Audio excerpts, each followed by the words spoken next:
Los atletas del futuro. Tienen la apariencia de los atletas actuales, pero son muy diferentes. Guardan un secreto.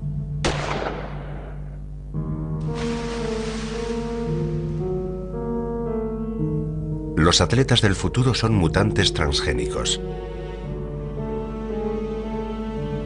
Están dopados genéticamente. Dopaje. Mutación genética.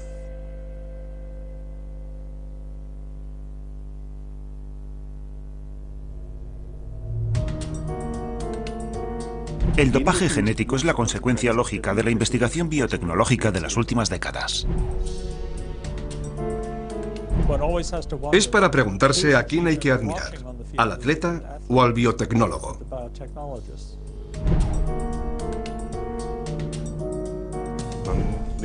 Pretenden crear un superhombre con unas determinadas características. Si está disponible, no habrá forma de evitar que abusen de ello. En el deporte hay demasiado dinero, demasiado prestigio de por medio, como para prescindir sin más de un método tan potente como lo es el dopaje genético.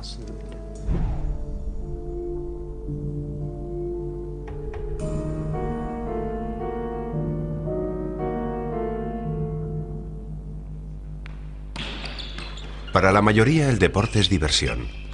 Para otros, un negocio. Lo cierto es que el dopaje se emplea a muchos niveles deportivos y es algo que siempre se ha hecho, con mayor o menor sofisticación.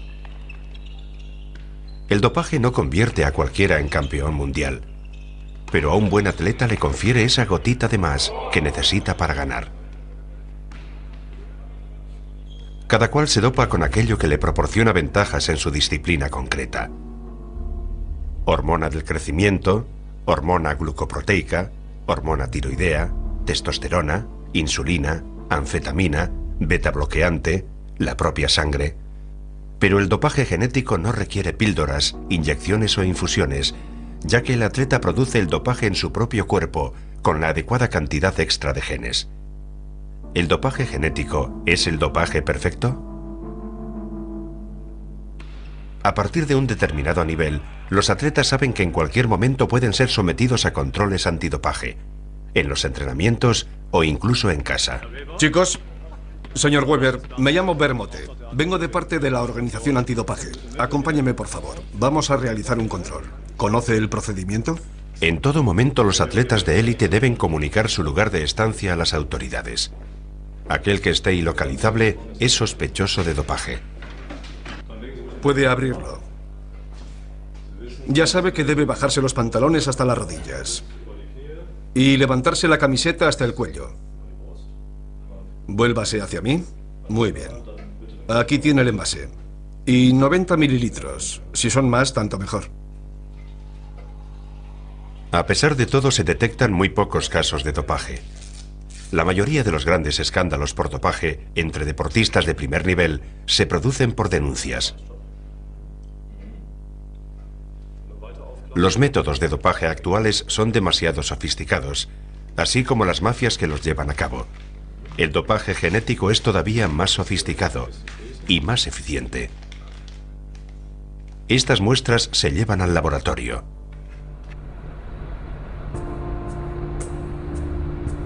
Viajamos a San Diego, en los Estados Unidos. En la Facultad de Medicina de la Universidad de California, nos entrevistamos con el hombre que está en primera línea de la lucha contra la creciente amenaza del dopaje genético.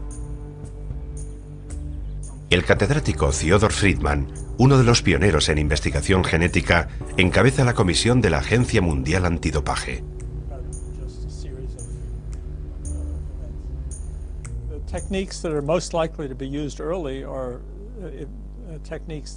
Las técnicas que primero se utilizan son las que mejoran o acentúan la fuerza muscular. Las que aumentan la capacidad de los tejidos para llevar oxígeno a los músculos, como la eritropoyetina o EPO, que fabrica más glóbulos rojos, o las drogas y genes, que influyen en el consumo energético de las células.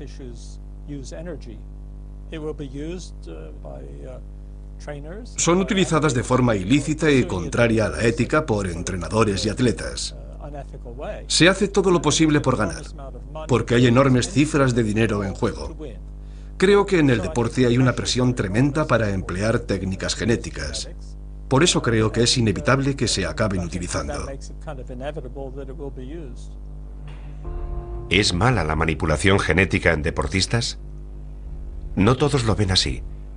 Por ejemplo, Andy Mia, bioético de la Fundación para el Arte y las Tecnologías Creativas de Liverpool, Inglaterra.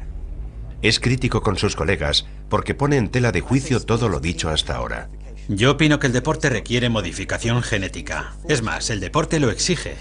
El deporte consiste en seres humanos que van más allá de los límites humanos. La cultura del deporte de élite es precisamente eso. Abocamos a los deportistas a las técnicas de mejora de rendimiento para que vayan más allá de esos límites. Atletas especialmente desarrollados. ¿Mutantes genéticos para superar los límites del ser humano? Son preguntas que en los laboratorios de análisis del dopaje importan poco. En todo el mundo hay 35 laboratorios certificados. Buscan muestras contaminadas en aras del deporte limpio. La muestra A se destina al análisis bioquímico. La muestra B se guarda para recurrir a ella en caso de que se descubriera una sustancia dopante en la muestra A y el atleta afectado negara su culpabilidad. Pero si un atleta, en lugar de utilizar una hormona, se aplicara el gen de dicha hormona, ningún laboratorio podría demostrarlo.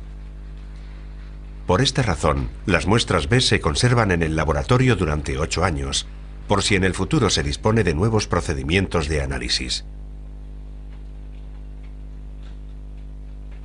Si hay alguna sustancia imposible de detectar, entonces es evidente que van a abusar de ella. Lo hemos visto con los esteroides anabolizantes. Como no se podía detectar, se hacía uso de una sustancia que no era tan efectiva como otras ya acreditadas. Siempre es así. En el Instituto Deportivo Alemán de Colonia y en algunas universidades y laboratorios se investiga con el objeto de combatir el dopaje y también con el apoyo de la Agencia Mundial Antidopaje en un intento por ganar la carrera contra el dopaje genético. Los investigadores de Colonia quieren averiguar cómo se pueden detectar las manipulaciones genéticas del crecimiento muscular. Para ello reclutan voluntarios que entrenan sus músculos.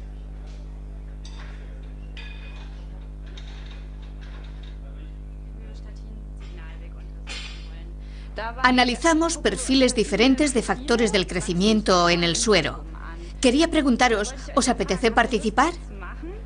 ¿Cuánta sangre sacáis? Como en cualquier análisis de sangre normal. Antes esto no era habitual. Antes en los controles antidopaje se actuaba contra las sustancias prohibidas.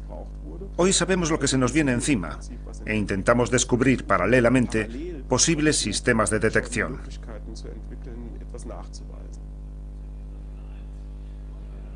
Los investigadores analizan a todo tipo de individuos, entrenados, no entrenados, hombres, mujeres y personas de diferentes orígenes. Con ellos se quiere averiguar en principio cómo se reconoce bioquímicamente el crecimiento muscular normal. Entre ellos no podía faltar el campeón alemán de culturismo natural. Es una importante referencia, ya que sus músculos son 100% bio. Él es un culturista que, al contrario que la mayoría, prescinde de la química.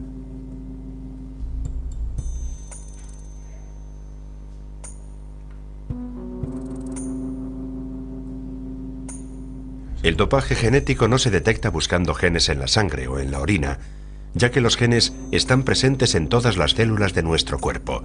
Es la herencia genética. El dopaje genético solo se puede demostrar de forma indirecta.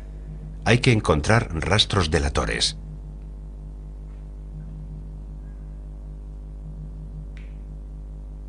Uno de estos rastros podría ser una sustancia llamada miostatina, que limita el crecimiento muscular.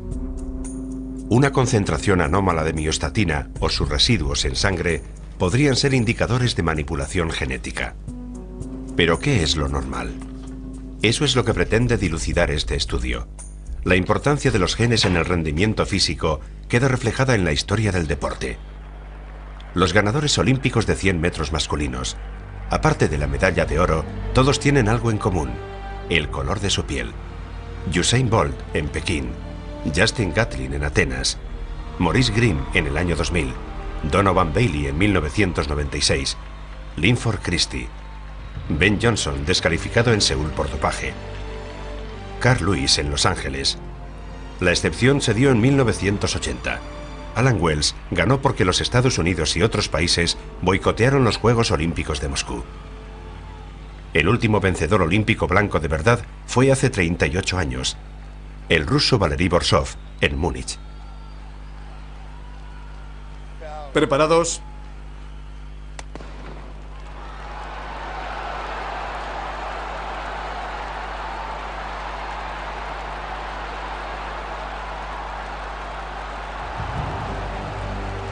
Y en los récords mundiales resulta aún más evidente. El actual hombre más veloz es Usain Bolt, con un increíble tiempo de 9,58 segundos.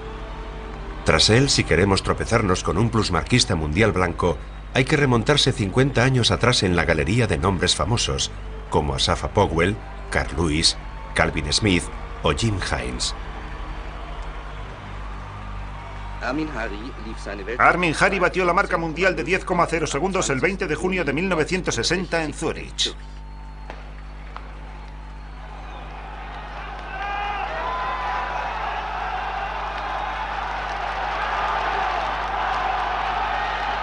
Se puede afirmar categóricamente que negro es igual a veloz.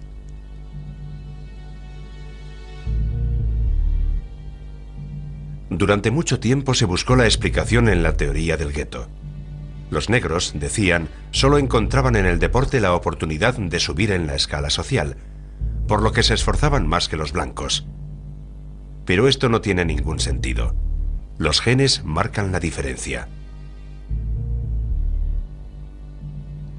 Ha quedado científicamente demostrado y se sigue investigando en la Maryland University de Washington, donde el catedrático Stephen Roth busca los genes responsables del rendimiento deportivo. Estamos investigando con diferentes personas. Medimos su rendimiento cardiovascular, su rendimiento muscular y diferentes aspectos de sus ejercicios.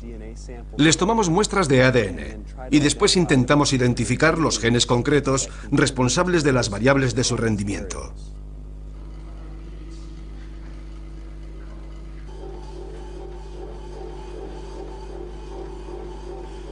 En universidades de otros países se llevan a cabo investigaciones similares. Entre todos se obtiene una lista de los llamados genes del deporte, aquellos que determinan la fuerza, la resistencia, la velocidad, la oxigenación, el abastecimiento de energía y demás.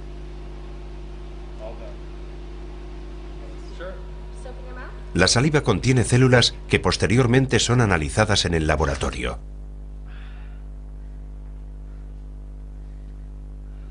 Vamos a tomar una muestra de saliva. Por favor, abra la boca. Por ahora se conocen más de 220 genes importantes para el rendimiento deportivo, y cada vez se descubren más. En principio, cada uno de ellos sería apto para el dopaje genético. Stephen Roth nos menciona los principales candidatos. Se han identificado varios genes potencialmente importantes para el deporte. Entre ellos está la EPO. La miostatina es un objetivo de la terapia y el dopaje genéticos. El IGF-1 también es otro posible objetivo para el dopaje genético. ¿Y cree usted que van a hacer un mal uso de ellos? No lo sé.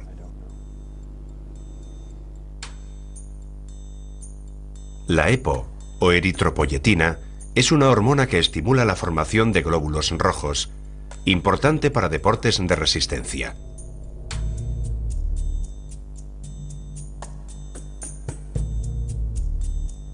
La miostatina es un factor de crecimiento muscular, ideal para deportes que exigen fuerza.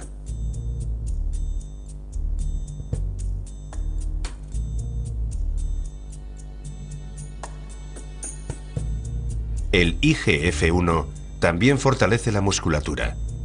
Interesante para muchos atletas.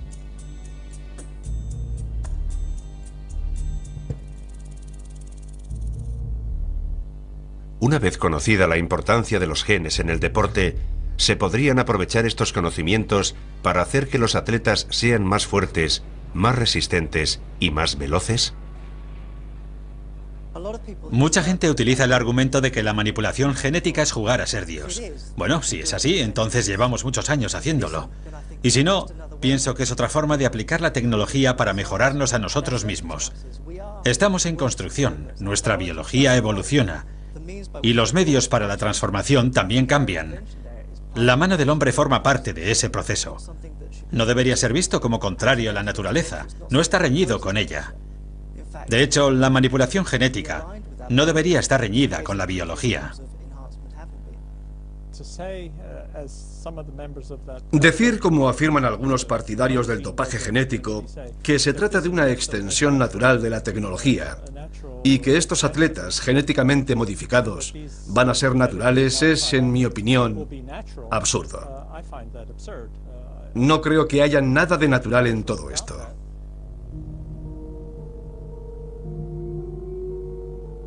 Atletas genéticamente manipulados. ¿Continuación natural de la evolución humana o delirios científicos de quien juega a ser Dios? Por el aspecto de esta deportista no podemos saberlo. Sus genes determinan su capacidad de rendimiento, pero exactamente ¿qué hacen estos genes? El núcleo de cada célula de nuestro cuerpo contiene la herencia genética. Es el famoso ADN, enrollado sobre sí mismo en los cromosomas. Una molécula filiforme que da mucho que hablar. Su composición química contiene toda la información que caracteriza nuestra vida. No todos los genes están siempre activos. Por ejemplo, si en algún lugar del cuerpo se detecta falta de oxígeno, se pone en marcha la EPO. Una enzima especial lee el ADN y traduce esta información a un fragmento más corto de ARN. También se le llama ARN mensajero o ARNM, porque actúa como vehículo de las instrucciones genéticas. Este ARNM abandona el núcleo de la célula. En el citoplasma le están esperando los ribosomas. El ribosoma convierte la información genética en un producto genético. En el caso de este gen, en EPO, la hormona que estimula la formación de glóbulos rojos y ayuda a nuestra atleta en su ejercicio de resistencia. O según qué gen, la hace más fuerte y le proporciona energía.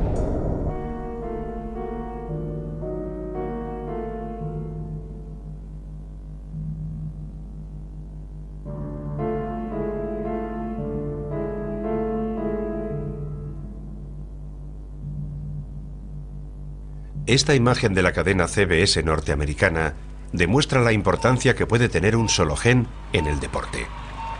Aquí se ve al corredor de fondo finlandés Iiro Mantiranta en las Olimpiadas de Invierno de 1960, en Squaw Valley, en las que ganó su primera medalla de oro.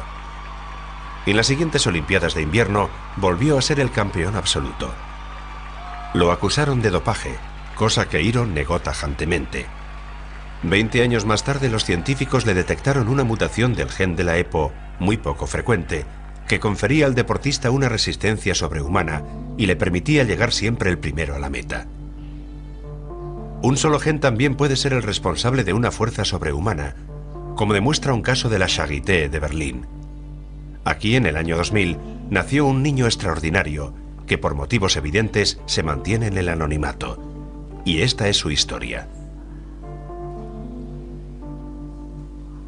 Nada más nacer, los médicos advirtieron inmediatamente algo raro. El bebé tenía unos músculos como los de un culturista. La primera sospecha fue que estaba enfermo. El niño fue examinado y radiografiado por muchos especialistas. Para los médicos era todo un enigma. Finalmente encontraron la explicación. El pequeño tenía un gen defectuoso, el de la miostatina. Sin embargo, rebosaba salud. A la edad de 4 años y medio, el niño era capaz de sostener unas pesas de 3 kilos con los brazos extendidos. Es el único caso conocido de esta anomalía genética. Sin embargo, en el reino animal se conoce desde hace tiempo. El buey Belgian Blue padece esta mutación genética, lo que le impide generar miostatina, la hormona que limita el crecimiento de la musculatura. Sin esta hormona, los músculos se desarrollan desproporcionadamente. Estos conocimientos genéticos son observados con ansia en el mundo del deporte. Por este motivo, la Asociación Norteamericana para el Avance de la Ciencia, la mayor asociación científica del mundo, ha abordado la cuestión del dopaje genético.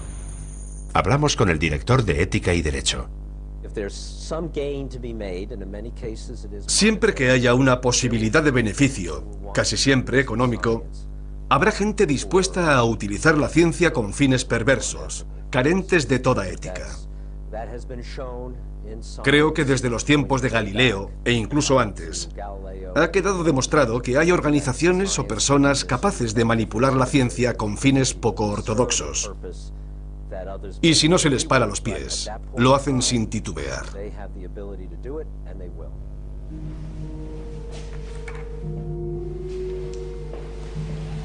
Cualquier deportista, cualquier médico, en cualquier lugar del mundo, podría estar dispuesto a recurrir a la jeringuilla y suministrar el primer dopaje genético. Dicen las malas lenguas que esto ya ha sucedido. No hay pruebas. Nadie ha sido declarado culpable, ya que no hay sistemas de detección. Pero los genes no se pueden inyectar sin más, como los anabolizantes o la EPO. Para transferir genes a un ser humano, se necesita una especie de vehículo, un retrovirus. Retrovirus genéticamente manipulados que se inyectan en la vía sanguínea del atleta. Los retrovirus no son seres vivos. Consisten simplemente en un envoltorio y algo de material genético en su interior. No pueden reproducirse, pero son muy sofisticados. Mediante un sistema especial de localización, encuentran exactamente su objetivo dentro del organismo infectado, por ejemplo, glóbulos o células musculares. Se fusionan con la célula e introducen su propio material genético.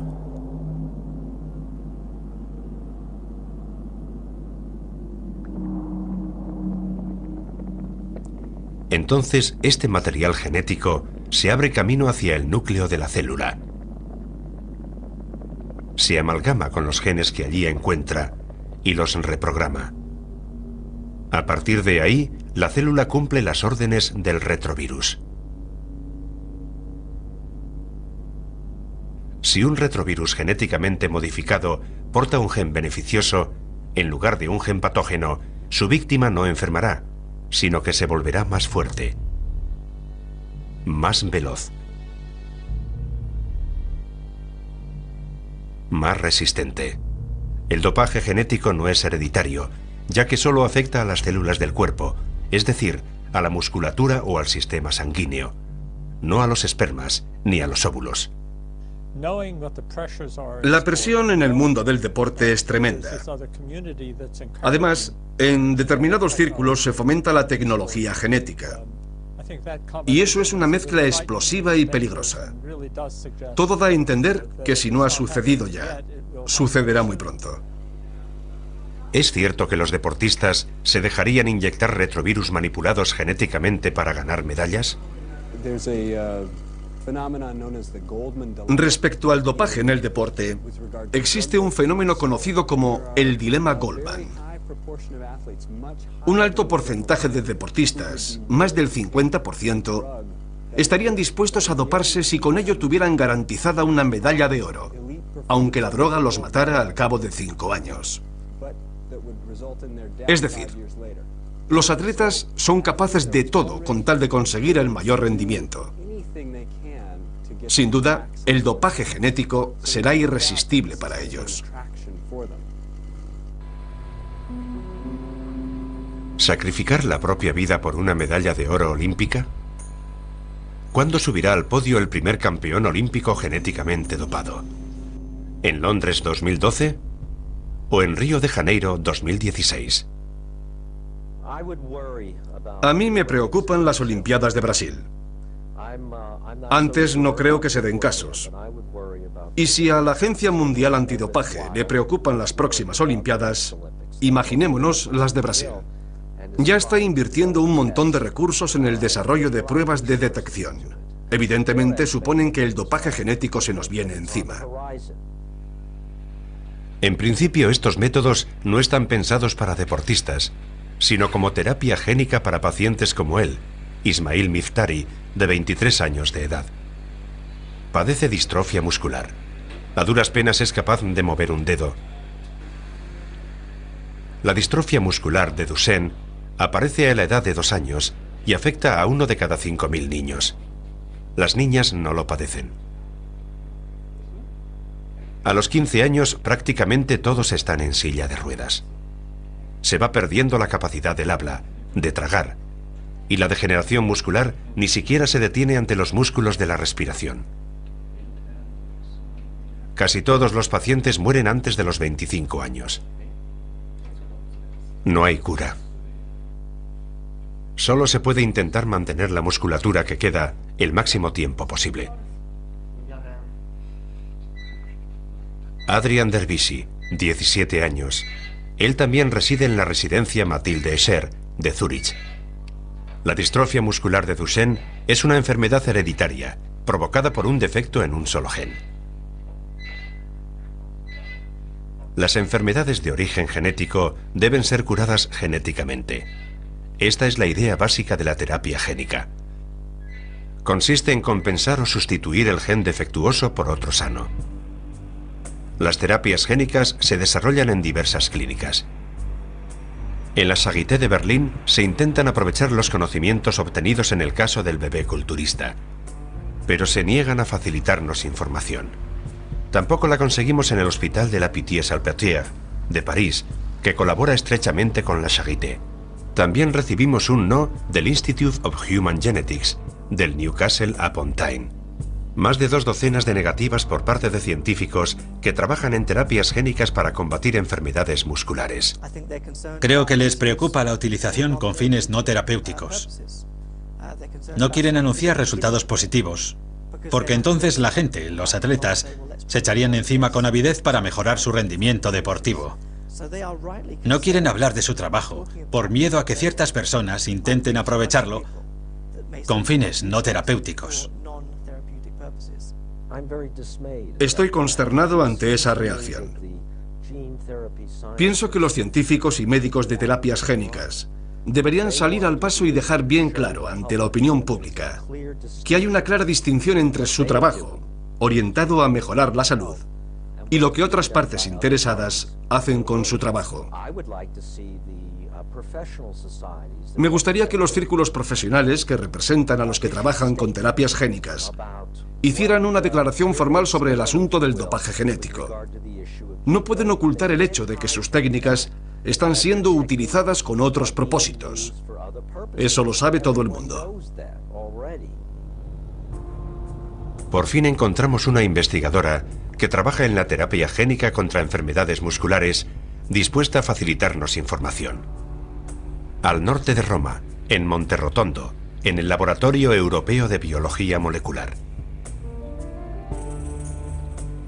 Aquí es donde trabaja la científica norteamericana Nadia Rosenthal, en busca de una terapia contra la degeneración muscular de pacientes afectados, pero también contra el deterioro muscular que se produce de forma natural en las personas mayores. Para ello utiliza el gen IGF-1, responsable del crecimiento muscular. Las primeras enfermedades que empezaron a ser tratadas con terapias génicas fueron las que afectan a la sangre, porque la sangre es un tejido muy accesible. Podemos extraerlo y manipular las células. Tratar enfermedades coronarias o distrofia muscular es mucho más complicado, porque introducir genes en estos órganos y lograr que funcionen correctamente es todo un reto. Pero Nadia Rosenthal y su equipo lo han conseguido al menos en animales. Han desarrollado una técnica que permite inyectar el gen IGF-1 en las extremidades del ratón, de manera que se introduce en las células musculares y proporciona más fuerza a los animales hasta una edad avanzada. Pero Rosenthal también es muy reacia a documentar públicamente los resultados de su estudio, ya que las primeras imágenes de los cobayas en tratamiento dieron la vuelta al mundo. Los denominaron ratones Schwarzenegger. Y Rosenthal está harta de recibir ofertas de fetichistas de los músculos. Lo cierto es que la terapia génica funciona con animales. Existe una inyección de genes que otorga fuerza. ¿Cuándo se utilizará en humanos? Cada vez estamos más cerca de emplearlo en nuestra clínica, pero es un camino largo y tortuoso. Y el camino que estamos desarrollando en mi laboratorio tiene como objetivo encontrar cuanto antes una aplicación segura en pacientes humanos. Por eso es tan importante el trabajo de laboratorio, porque sin los controles adecuados o el apoyo experimental, estas técnicas no pueden considerarse seguras para los pacientes. Para estos jóvenes la terapia génica llega demasiado tarde. Hasta ahora ha habido en todo el mundo unos 800 experimentos genéticos con más de 5.000 voluntarios. La mayoría estaban dirigidos a combatir el cáncer y enfermedades cardiovasculares, y en menor medida, problemas musculares y sanguíneos. La terapia génica puede estar justificada en los casos más graves de distrofia muscular, pero en personas sanas o mayores que solo quieren fortalecer su masa muscular, la terapia génica no está indicada en absoluto, porque el riesgo es sencillamente demasiado alto. Sabemos que en estos ensayos, los pacientes y voluntarios han padecido problemas muy graves.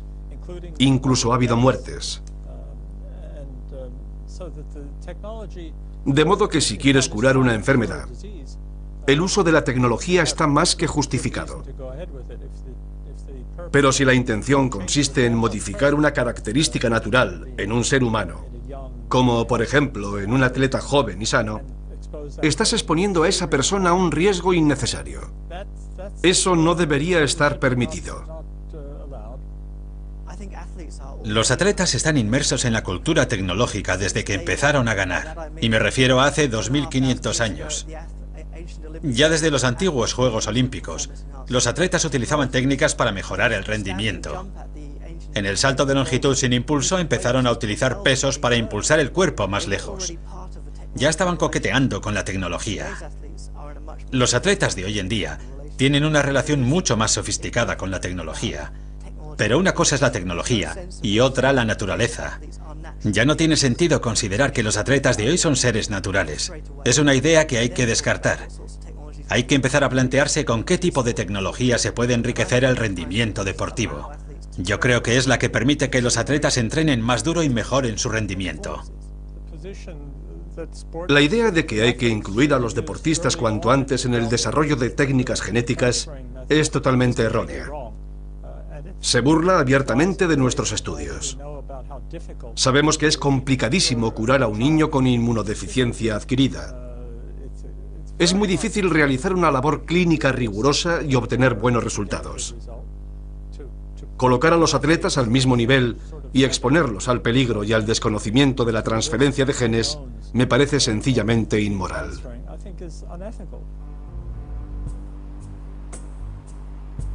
Max Gassmann, director del Instituto de Fisiología Veterinaria de la Universidad de Zúrich, nos cuenta más cosas acerca de los riesgos del dopaje genético.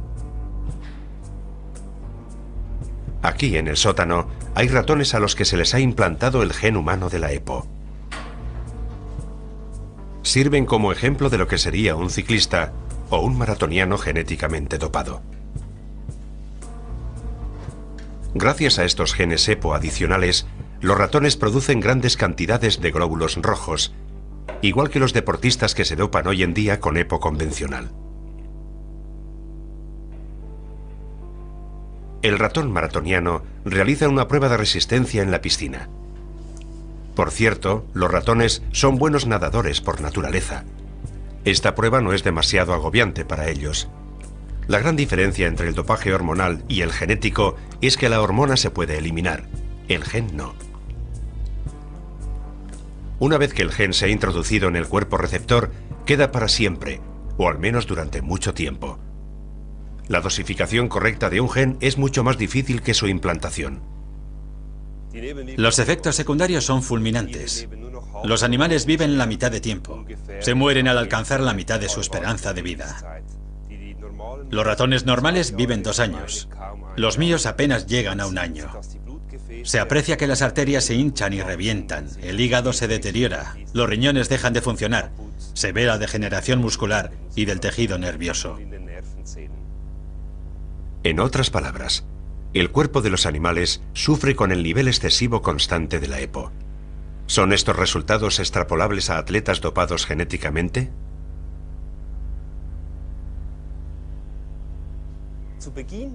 Al principio es posible que suponga una ventaja. El atleta tiene más glóbulos rojos, pero con el tiempo la sangre se vuelve muy densa.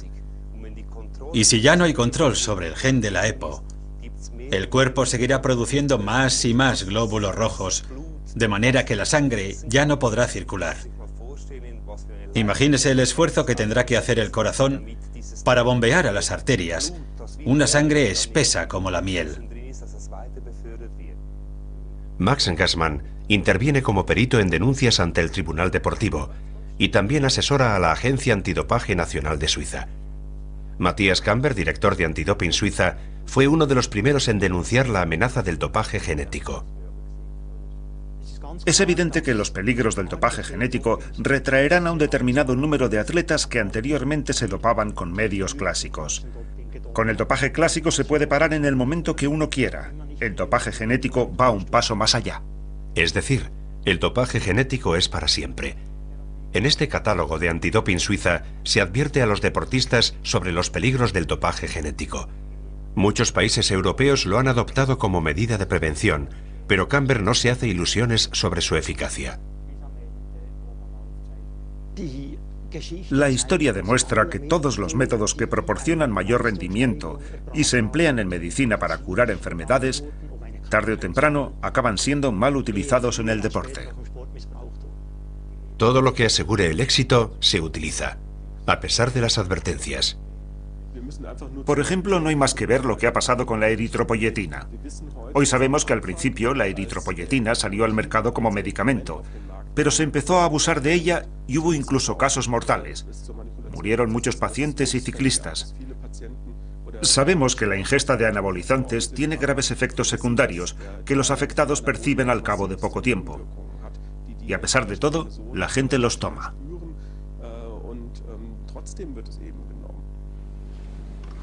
Al menos desde el Instituto Deportivo de Colonia llega una noticia alentadora. Una prueba que detecta un tipo de dopaje genético muy concreto. Aunque no indique la transferencia de genes, sí es capaz de detectar la manipulación química de un gen concreto del metabolismo energético. Por algo se empieza. Entre tanto, se han evaluado las muestras de las pruebas de miostatina. Aquí tenemos los perfiles de MioPro de los culturistas naturales y de las personas sometidas a control.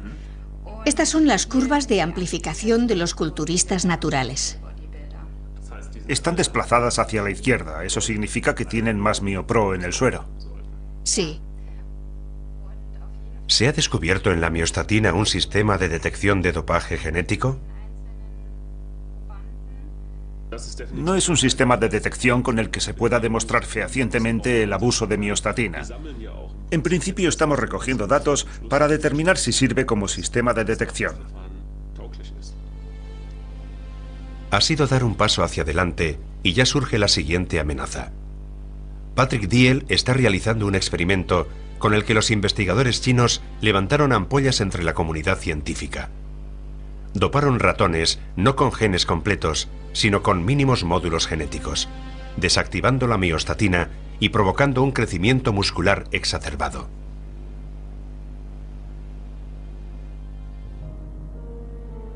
Este método se llama interferencia del ARN y se vislumbra como la siguiente fase del dopaje genético.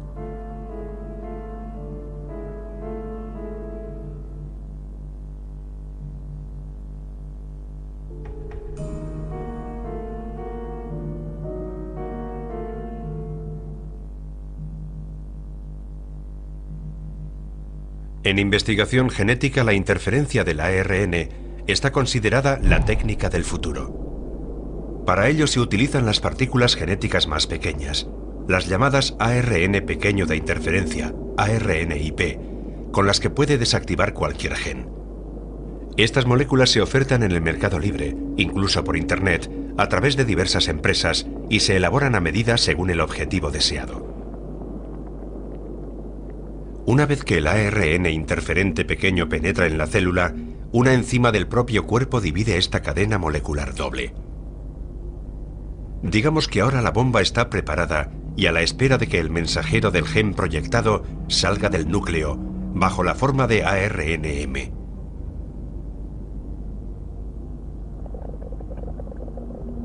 El ARNM y el ARNIP coinciden con total exactitud. Una vez acoplados, entra en acción otra enzima del propio cuerpo y destruye la cadena doble. De este modo se impide que el gen fabrique su producto. Por así decirlo, el gen es silenciado. Lo más temible del experimento chino es que el ARNIP no fue inoculado laboriosamente en la musculatura de los ratones, sino que simplemente fue suministrado por vía oral. Esto preocupa mucho a Patrick Diel. Si todo esto es cierto, entonces estamos ante un marco hipotético muy amenazador, porque significa que esas moléculas tan pequeñas y fáciles de fabricar surten efecto mediante su ingesta. Entonces prácticamente están listas para ser utilizadas de forma abusiva. Especialmente en deportes de fuerza. Se calcula que en todo el mundo unos 15 millones de personas abusan de los anabolizantes para aumentar su masa muscular, a pesar de sus efectos secundarios, como problemas hepáticos, tumores e impotencia. Y ahora llegan los constructores de músculos. Se fabrican para ser usados como medicamentos, no como dopaje. Pero los científicos no tienen acceso a los programas de investigación, por lo que no pueden desarrollar sistemas de detección con anticipación. Desde luego es muy frustrante porque sabemos que ese material existe. Hay estudios clínicos y hay muestras de sangre de esos estudios clínicos. Nos bastaría con unos pocos mililitros para comprobar la eficacia de cualquier método de detección. Esto nos indica otro factor clave, el papel que desempeñan las empresas farmacéuticas. Aquí tendríamos una oportunidad para trabajar con los gobiernos para garantizar al máximo que los productos que fabrican no sean utilizados en el dopaje. Conclusión.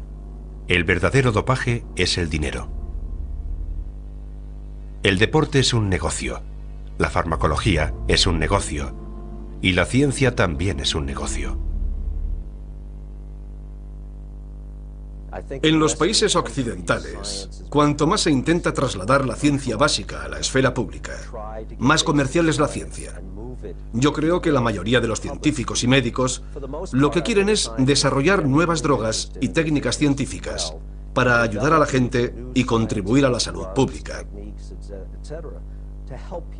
Pero sabemos que esto tiene un lado oscuro. Y algunos de los efectos beneficiosos también se pueden emplear con otros fines, como el dopaje en los deportes. Sabemos que algunos entrenadores, o al menos un entrenador, ha sido sorprendido buscando este material terapéutico, supuestamente para utilizarlo en un atleta. Hay denuncias de que algunos científicos y laboratorios ofrecieron terapia génica en las Olimpiadas de Pekín. El entrenador se llama Thomas Springsteen. Este alemán fue condenado en el 2006 a 16 meses de cárcel por delito de dopaje. Está bajo libertad condicional. Solicitaba un medicamento para dopaje genético. Lo que no se pudo demostrar es si lo adquirió o se lo administró a su pareja, Grit Brewer, o algún otro deportista. El medicamento en cuestión era Repoxigen, destinado al tratamiento de enfermos renales. Al igual que la EPO, aumenta la cantidad de glóbulos rojos. Según datos de la propia empresa, la producción del medicamento ha quedado suspendida y ya no concede más entrevistas. Eso demuestra que hay una predisposición. Es evidente que la gente no va a retraerse ante la terapia génica, a pesar de todos los peligros. Esas personas están dispuestas a asumir cualquier riesgo. Aunque personalmente no me sorprende, porque en el mundo del dopaje es la tónica general.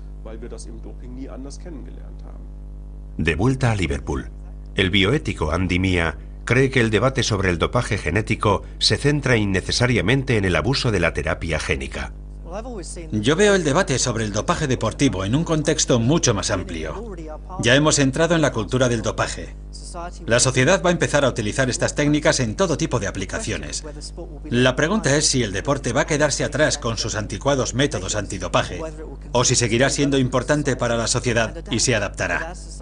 Conforme nuestra sociedad encuentre métodos de manipulación genética más seguros para uso no terapéutico, entonces entraremos en una fase donde el mundo de los deportes tendrá que progresar y aceptar a los atletas genéticamente modificados.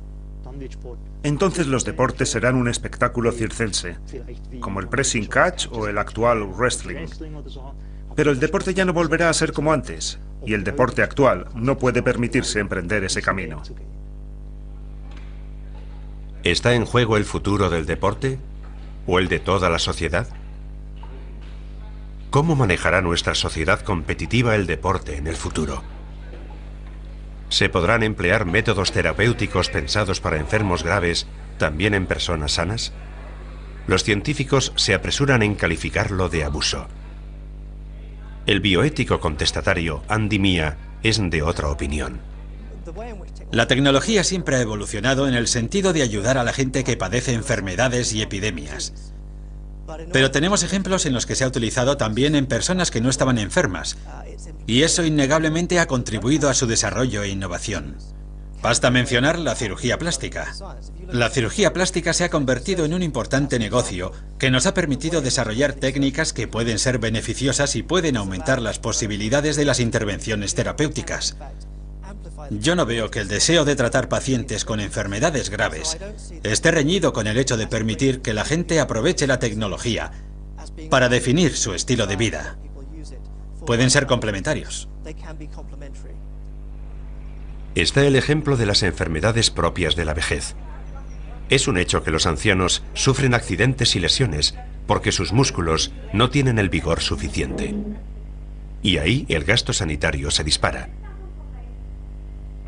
Cuando investigadores como Nadia Rosenthal hayan desarrollado una terapia génica que fortalezca los músculos debilitados, ¿la aplicarán exclusivamente en pacientes con graves problemas de movilidad? ¿O estará también a disposición de los ancianos, en primer lugar para recortar gastos sanitarios y en segundo para que se mantengan activos y ágiles el máximo tiempo posible?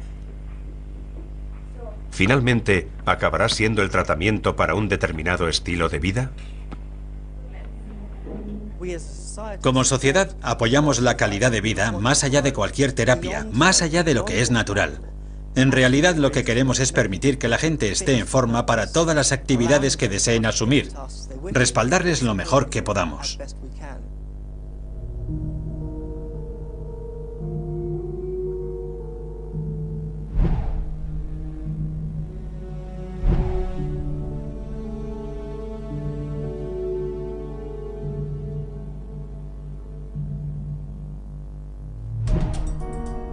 Si los ancianos, pacientes graves y todo aquel que se lo pueda permitir se benefician de las terapias génicas, ¿podrían hacerlo también los deportistas? ¿Estaríamos hablando entonces de dopaje, de terapia o de mejora del rendimiento? Theodor Friedman, el padre de la terapia génica, experto en dopaje genético y asesor de la Agencia Mundial Antidopaje, tiene sus recelos. A los atletas no hay que negarles las tecnologías que están a disposición del público, como por ejemplo para los pacientes con degeneración muscular.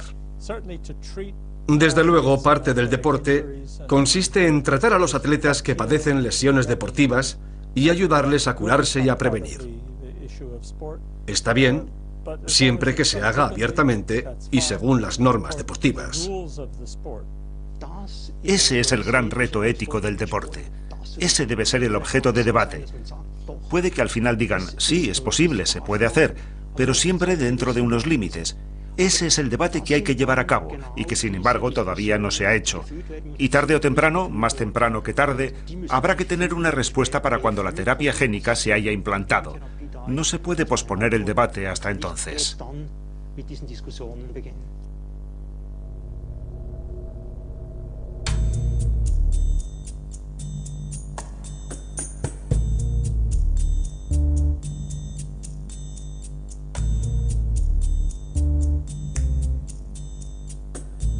¿El atleta genéticamente modificado será consecuencia ineludible de una sociedad competitiva hasta el extremo?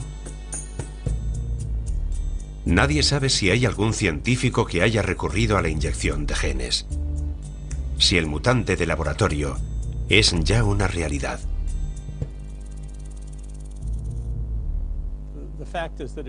El hecho es que lo van a utilizar mucho antes de que esté suficientemente maduro.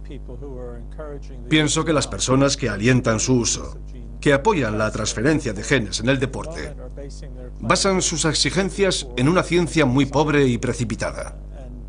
Así lo único que van a conseguir a corto plazo es hacer más mal que bien.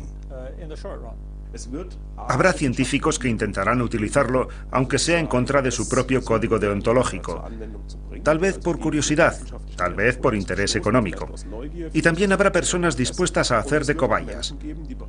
De eso estoy completamente seguro. Creo que a largo plazo es muy posible que la manipulación genética se haga un hueco en el deporte. Pero entonces tendremos que plantearnos qué es el deporte. ¿Y sigue siendo deporte?